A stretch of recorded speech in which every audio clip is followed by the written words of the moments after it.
States have inherent authority to enforce these laws as if they were written into state statute. Senator Russell Pierce sits in his office at Arizona's state capitol with sound bites at the ready for every immigration question. $2.7 billion a year just to educate, medicate, and incarcerate. His responses are passionate, and they should be. He's the man behind Arizona's highly controversial anti-illegal immigration law. And Arizona didn't make illegal illegal. It actually was already illegal.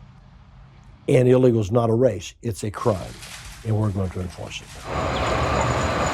More than 600 miles north in Salt Lake City, there's a man who feels as strongly about the issue as Pierce, Salt Lake City's chief of police, Chris Burbank. Because I see this as detrimental to a profession that I truly love. Chief Burbank has repeatedly said an anti-illegal immigration law similar to Arizona's would dramatically affect his officers' relationships with the community. It would create mistrust for law enforcement, he says, and would force officers to racially profile. Is I'm not going to send my officers out to interject bias or to be racially motivated in the actions that they take. The rule of law is what Senator Pierce says motivates him as well. He worked as a police officer for 35 years and served as chief deputy sheriff in Maricopa County. And he says local police need to pick up the slack for the federal government.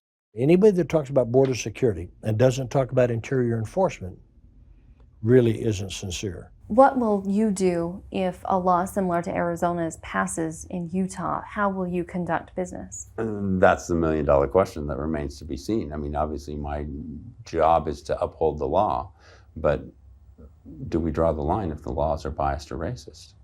So you're sort of leaving it open. I'm definitely leaving it open at this point. They stand on opposite sides of the issue, but what strongly divides them is also what they share, conviction and the strength to stick by it. My son was shot and almost killed by an illegal alien in the performance of the job, wanted for homicide, involved in drug trafficking, a bad guy. He's in prison where he belongs, but I don't hate him. I hold government accountable. He shouldn't have been here.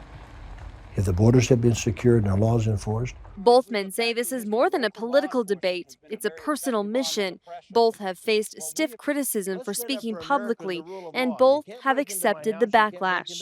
Has there been a point where you feared for your safety, the safety of your family? Yeah, I mean, I've gotten a few things that caused me alarm, and I would certainly hope that nobody would take any action of that extreme nature. But it's something that you always have to be aware of. If you think about it, right, the police chief should probably be disliked by the criminals, the bigots, and the racists in society, because we stand for everything that they don't. If you ask them why they continue to take it, all of the hate mail, the phone calls, the comments each time they leave their homes, both will say it's simple. They believe it's their duty. This is about the rule of law. This is about what's right and what's wrong. This is the right thing to do, and I will always try and stand up for what is the right thing to do. And that's the important thing. I mean, I look at my children, right? They need to know that their father will stand up for what he believes to be the right thing to do, even though it's not popular. Jennifer Stagg, KSL 5 News.